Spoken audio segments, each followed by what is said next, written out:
Bueno, les voy a presentar entonces a Sofía. Sofía, tú puedes ir.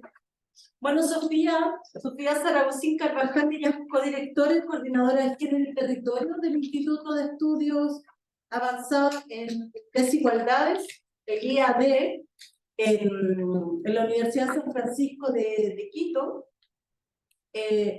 Bueno, no voy a alcanzar a leer toda la trayectoria de Sofía, pero sí su área está vinculada a la geografía y tiene un doctorado en filosofía y geografía en la Universidad de Cambridge, Inglaterra, una maestría en filosofía, una maestría en ciencias sociales con mención en género.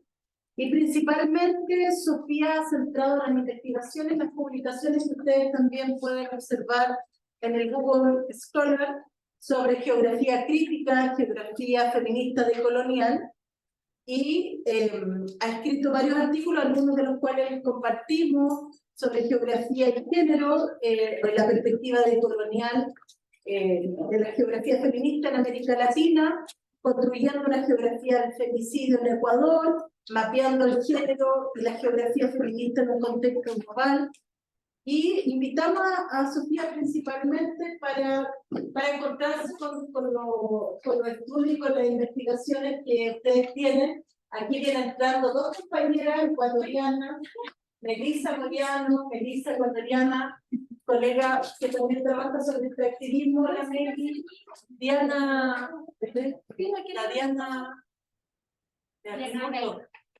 la Diana Vela, ¿cierto? Diana Vela también.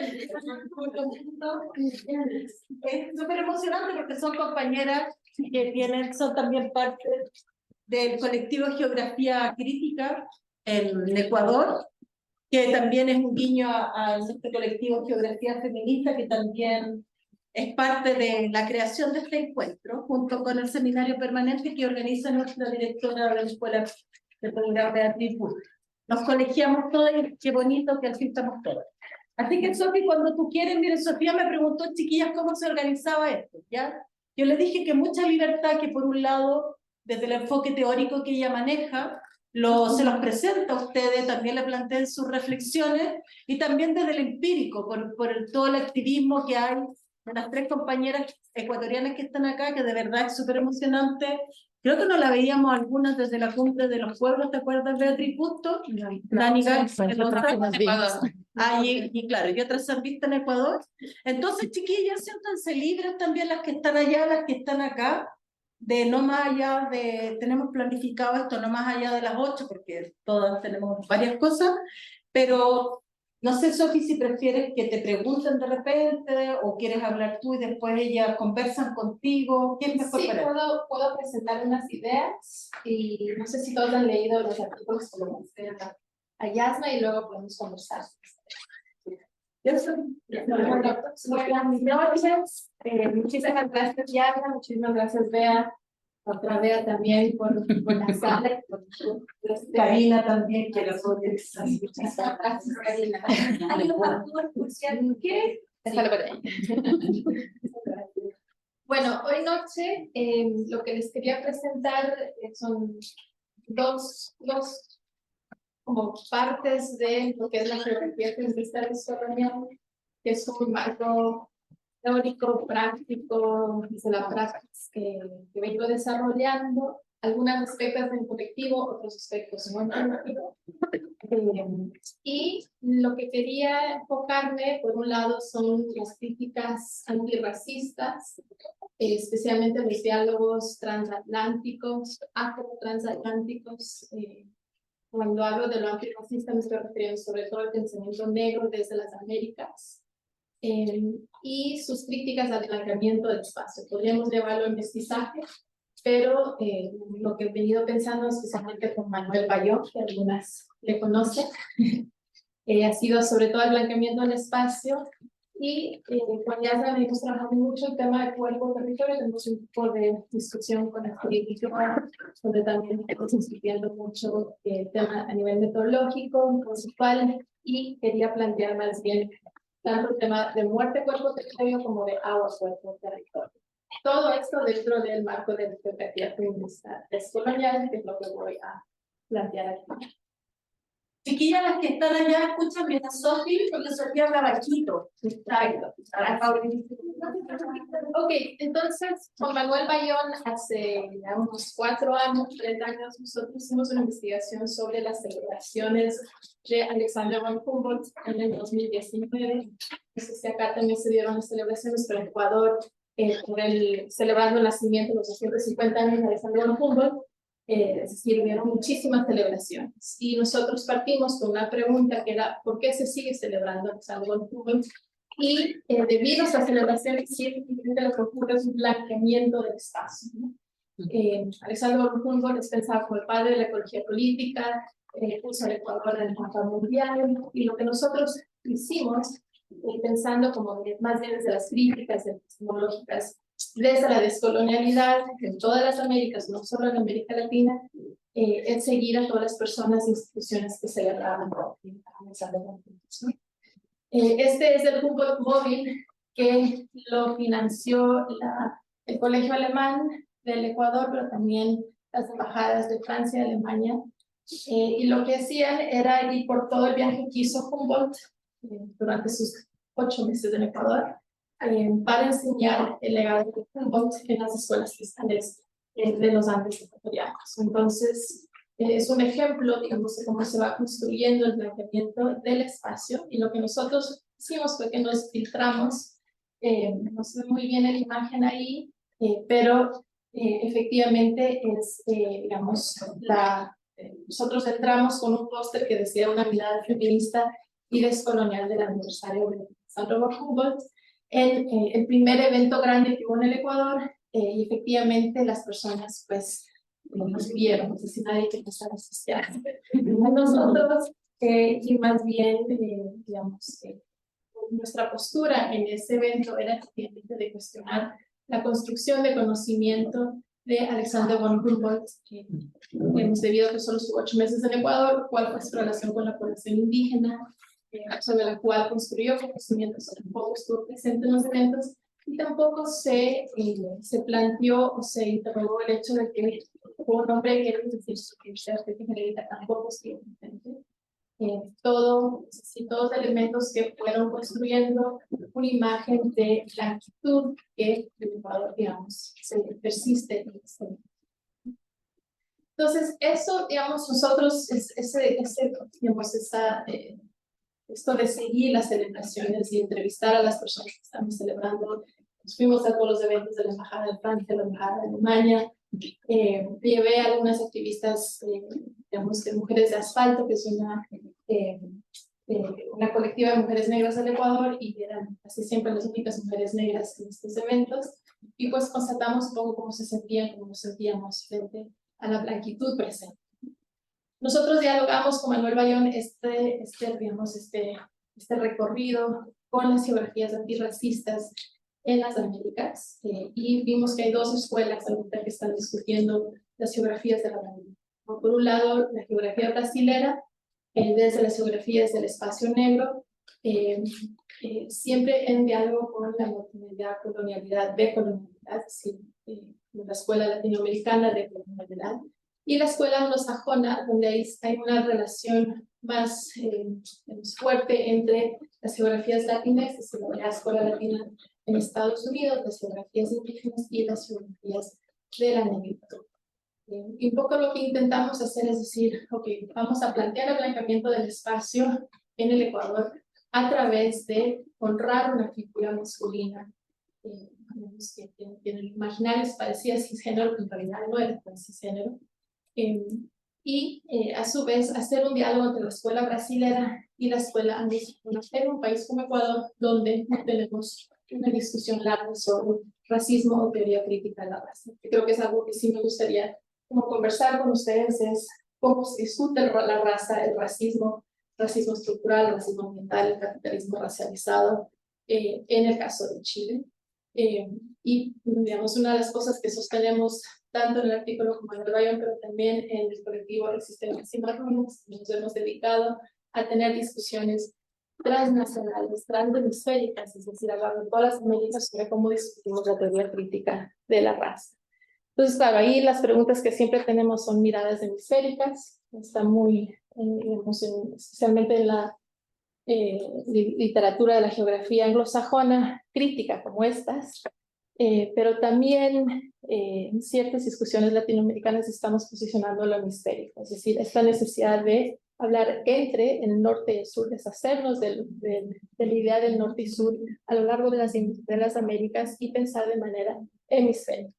Hay varias razones por las cuales nosotros planteamos esta. Una es porque hay una necesidad de entender históricamente una relación entre mestizaje y supremacía blanca. En el momento que se crea la idea de supremacía blanca, también se crea la idea de mestizaje. Están totalmente relacionadas, pero eso solo es posible a través de una mirada hemisférica donde deshacemos de esta idea de norte y sur y sur global. Y los diálogos translocales, es decir, cuando vamos traduciendo, cada vez vemos más una necesidad de ir traduciendo conceptos geográficos. Yo me acuerdo uno de los primeros textos que hicimos con Melissa Moriana y Sola Álvarez, fue sobre cómo vamos, nosotros hicimos nuestros doctorados de geografía humana en Inglaterra. Cuando regresamos del Ecuador, nuestras primeras preguntas, si te acuerdas, fue, bueno, ¿cuál escuela de geografía vamos a usar? ¿Vamos a usar la inglesa, la americana, la brasilera? Es decir, y cuál sería como esta siempre pregunta constante de cuál es nuestra geografía. No es una discusión nueva necesariamente. Para el caso del Ecuador, donde no hay una geografía humana institucionalizada, sí era una discusión necesaria y que ventajosamente venía de procesos fuera de la academia, como es el colectivo Geografía. Sin embargo, desde los feminismos, en los feminismos de las Américas, tenemos ya una discusión de mucho tiempo sobre la translocalidad. ¿Cómo vamos a discutir términos feministas como mujeres de color en el contexto americano para el contexto latinoamericano, ¿no? Y la idea de la translocalidad es que nosotros llevamos en nuestros cuerpos teorías y mientras vamos moviéndonos de una geografía a otra, va cambiando la teoría y vamos cambiando nuestros cuerpos, ¿sí? Entonces, las críticas al blanqueamiento del espacio, por un lado, y digamos, antes de continuar un poco mi posicionalidad teórica, es debido a que soy una niña migrante, a los 4 años migré a Estados Unidos y luego regresé al Ecuador de adulta, que mi manera de hacer teoría y de pensar estos temas siempre es hemisférica, es decir, intento pensar de manera simultánea entre el norte y sur, siempre relacionando y tejiendo redes de manera hemisférica. Entonces, por eso, a partir de ahora, voy a mezclar mucha teoría que por lo general suele aparecer de manera muy separada en la literatura y mi manera de encarnar la movilidad humana y también rechazar estas divisiones entre norte global y sur global es efectivamente pluralizar y mover teoría que normalmente no dialoga entre sí. Entonces, por un lado, la geografía anglosajona se ha pensado muchísimo en la blanquitud, ¿no? Hay un texto muy famoso sobre la blanquitud insoportable de la geografía, que creo que también es lo que vemos en América Latina, ¿no? En nuestros departamentos de geografía humana también hay una blanquitud o un mestizaje insoportable, no asfixiante. No sé cuántos geógrafos, geógrafas negras indígenas tenemos de América Latina, pensaría que poco o nada. Pero también hay un predominio de los textos anglocéntricos en la geografía feminista latinoamericana, ¿no? Siempre citamos, o se cita Linda McDowell o Dorian Massey, es como los primeros textos de geografía feminista latinoamericana comienzan desde ahí, y eso se mantiene. Yo creo que las discusiones ahora que tenemos en la geografía feminista descolonial y la geografía feminista antirracista, particularmente hace unos 2-3 años cuando surge GeoFemSur, ¿no? Que es una red de geógrafas que están en las universidades que están planteando ya hablar geografías feministas descoloniales y antirracistas. Y luego esto de que tenemos discusiones y digamos diferentes frente a la descolonialidad. Y aquí hay discusiones muy fuertes tanto dentro de la geografía feminista como dentro de los feminismos académicos o institucionalizados en América Latina. Hay personas que dicen que solo debemos conversar dentro de la modernidad, colonialidad, decolonialidad, y hay otros que dicen no, podemos dialogar también con, por ejemplo, la colonialidad de colonos o colonialismo en inglés, ¿no? Fuera de la Academia, Breni Mendoza tiene un texto hermosísimo donde argumenta que efectivamente digamos, la colonialidad de poder de Quijano es mucho más relevante que la colonialidad de colonos. pero al final dice, creo que vamos y podemos beneficiarnos de tener un diálogo transterritorial de analíticas de colonialidad. Es decir, ya no necesitamos solo pensar desde la modernidad, colonialidad, descolonialidad o decolonialidad, o la escuela de colonialidad de Colón, ¿sí? Eso entra muy en tensión con los feminismos latinoamericanos decoloniales, porque esos feminismos nos dicen, tenemos que pensarnos desde nuestra América y no vamos a dialogar tanto con el norte global.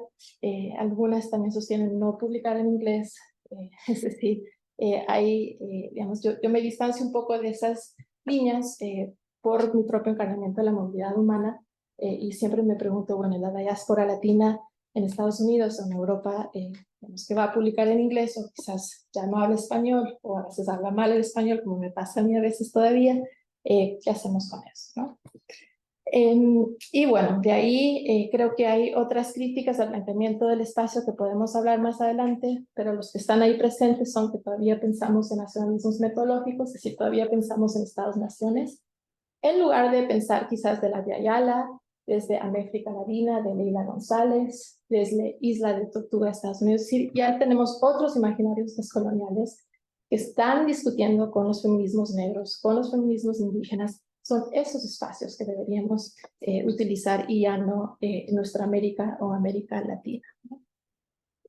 Los trabajos, digamos, de Francisco Fernández sobre el sexismo predominante, ¿no? El espacio cis, ¿no? Y la relación con la blanquitud también son muy importantes.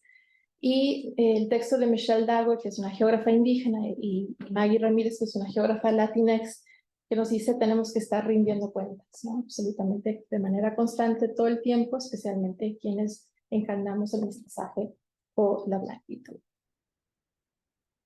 Entonces, muy rápidamente, aquí tenemos una de las autoras que puse acá, de la Diana Vela, que es un gran texto de los feminismos y territorios, ¿no? Y bueno, esta primera parte era un poco plantear las discusiones de la blanquitud del espacio, el antirracismo, y luego esta segunda parte que tiene que ver con el otro texto que les pasé, que es la geopolítica del útero, ¿no?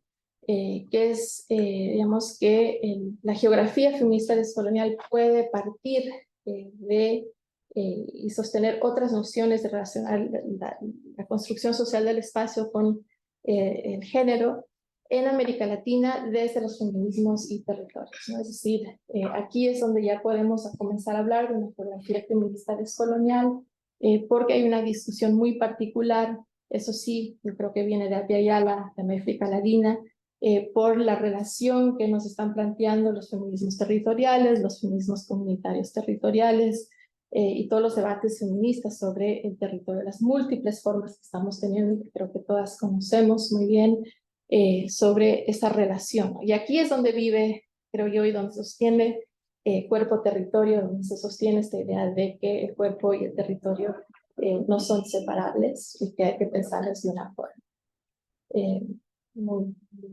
muy junta. Entonces, aquí solo quisiera plantear como dos temas, que es una es agua, cuerpo, territorio, y la otra es muerte, cuerpo, territorio. Y lo voy a relacionar con discusiones que estamos teniendo en las geografías antirracistas. Stephanie Lethabo King sostiene de que el espacio indígena es el espacio de la tierra, y desde las geografías negras el espacio normalmente que se asocia es el espacio acuático. Y eso es algo que vemos mucho, hacemos en todas las Américas, por lo cual esta idea de agua, cuerpo, territorio es muy importante porque nos permite entender el encarnamiento del espacio acuático, que por lo general se ha mantenido separado, ¿no? Cuerpo, territorio y agua, territorio, que fue un concepto de Alexander Panestein que ha influido muchísimo, ¿no?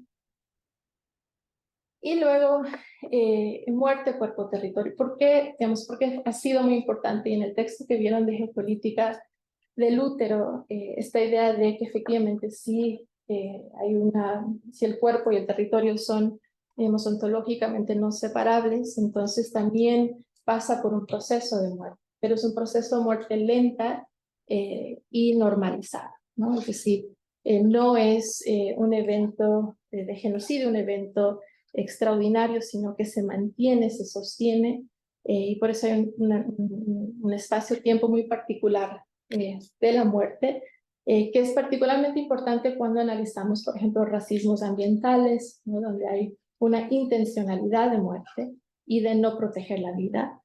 Y aquí es donde, por ejemplo, la geopolítica del útero, el texto que ustedes vieron, cobra importancia porque además de lo que han dicho las geógrafas feministas y la geopolítica feminista que siempre ha centrado el cuerpo, es que hay una parte del cuerpo, en este caso un órgano, que puede hacer territorio, ¿no? Y que puede defender y parar esta muerte lenta y normalizar.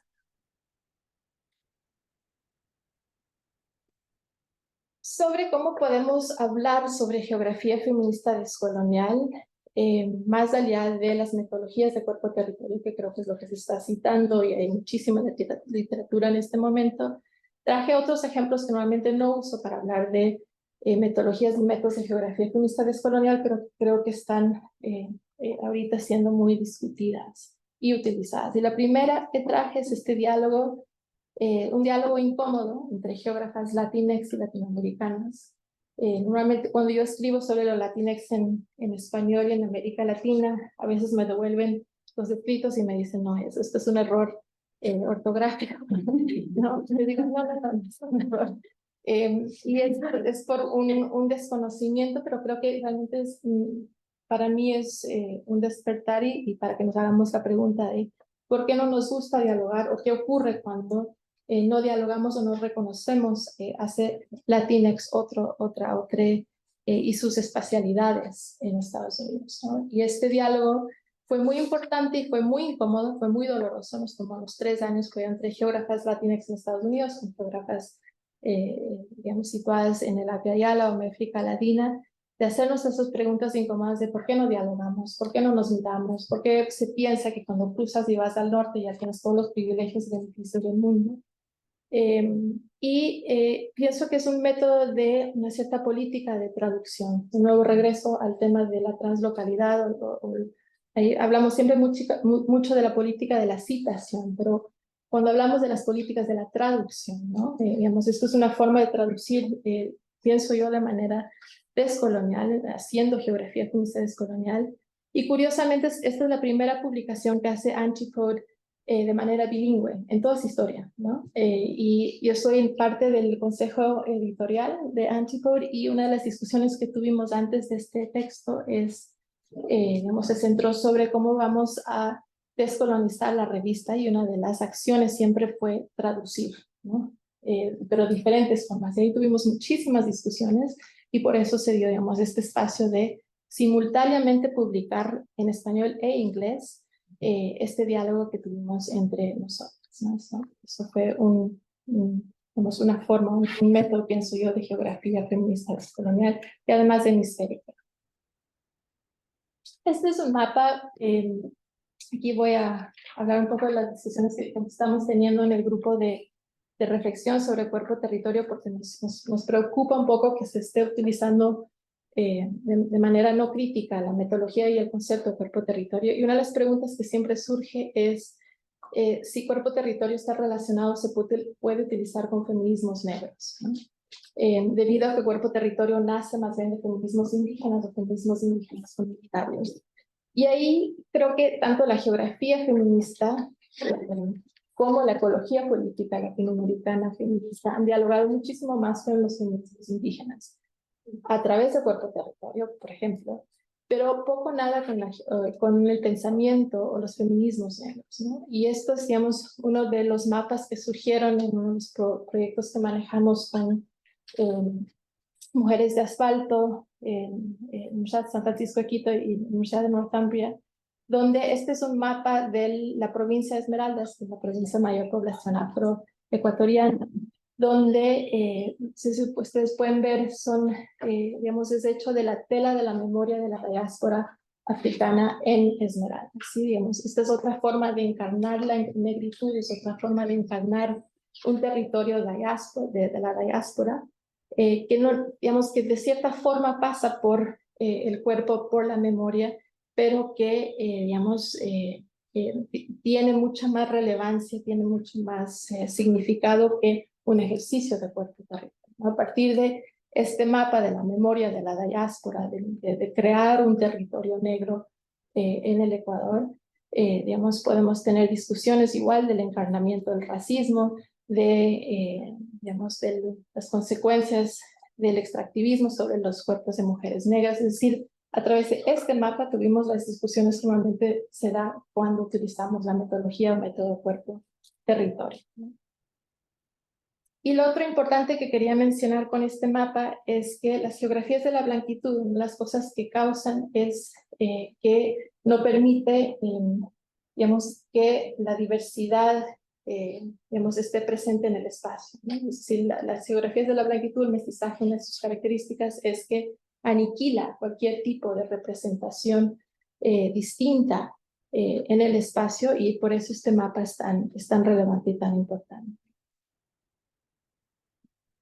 Y sobre las metodologías, cada vez más nos estamos acercando, ¿no? Yo me acerco mucho más ahora a las metodologías artísticas, digamos, para conseguir esa discusión sobre o resaltando las geografías antirracistas o la relación entre cuerpo, territorio y antirracismo. Y aquí tenemos, pues, este proyecto resultó digamos, en recetarios, en 3 documentales, en varias formas artísticas de representar el encarnamiento del territorio, de crear una idea de territorialidad negra, feminista, desde las mujeres en el Ecuador, ¿no? Y creo que para nosotras como geógrafas a veces nos mueve un poco el piso porque no es, digamos, no es necesariamente una cartografía social, no es un ejercicio cuerpo-territorio, pero para ellas este es una representación de un encarnamiento de la negritud desde las mujeres negras de los 7 cantones, que fue algo bien bonito de este proyecto, que no solo era lo que normalmente se hace, que es la parte norte de Esmeralda, sino que fue efectivamente de las diferentes partes de Esmeraldas. Este es otro proyecto en Galápagos. No necesariamente aquí trabajamos mucho antirracismo, pero lo que sí quería mostrar acá es la utilización de cómics, fanzines para trabajar temas de violencia de género, pero territorializando, ¿no? Este es un personaje de Génesis, se llama, es una niña de Galápagos, y lo lindo con esto es que podemos trabajar y salirnos de esta idea adultocéntrica y trabajar con niñas, y lo lindo también es que cada vez estamos introduciendo nuevos personajes, ¿no? Entonces nuestro próximo personaje va a ser una niña o niña inmigrante, y posteriormente tendremos, digamos, otros personajes. Entonces, ¿cuáles son esas propuestas para una geografía feminista latinoamericana? Por un lado, pluralizar estas discusiones sobre raza, racismo y colonialidad. Y sitúo el tema de raza y racismo justamente porque dentro de lo que estamos proponiendo como feminismos descoloniales latinoamericanos, la raza tiene que estar en el centro de la discusión, ¿no? Mi propuesta es pluralizar las discusiones sobre colonialidad. Es bastante, digamos, problemática a ratos, pero creo que tenemos mucho más que beneficiarnos de esa pluralidad. Lo otro es apuntar estas discusiones multisituadas, hemisféricas, desde estos imaginarios descoloniales, como ya mencioné, Ayala, Aztlán, Isla de Tortuga, es decir, de las formas ya y los imaginarios descoloniales que ya existen. La translocalidad, estas políticas de traducción y este diálogo intercultural constante. Y luego tener más discusiones sobre la materialidad de la decolonialidad o la descolonialidad, ¿no? Y obviamente ya los trabajos de Silvia Rivera Cusicangi y la descolonialidad con este ya nos están llevando hacia este camino. En Isla de Tortuga se está hablando mucho ahora sobre reparar, ¿no? Las reparaciones en términos materiales y su discusión con la descolonialidad y las geografías negras e indígenas. Y bueno, quería terminar con un par de preguntas para nosotras, nosotres. Por un lado, digamos, ¿qué sería esto de las geografías del mestizaje? Es algo que he estado pensando muchísimo. No sé si para el caso de Chile sería el mestizaje o el blancamiento. No conozco mucho cómo se dialoga temas de antirracismo acá. ¿Qué ocurre con la ecología política feminista latinoamericana? Y me alegro tanto que llegaron 2 referentes míos, la Diana y la Meli, para esto, y bueno, Beatriz también. Y porque ha habido tan poco diálogo con los feminismos negros. Digamos, sí, efectivamente podemos hablar de un feminismo descolonial latinoamericano en la geografía feminista, más ampliamente en el resto de hacia allá. Así que con eso termino y Gracias, espero Sofía. poder ya. Súper bien.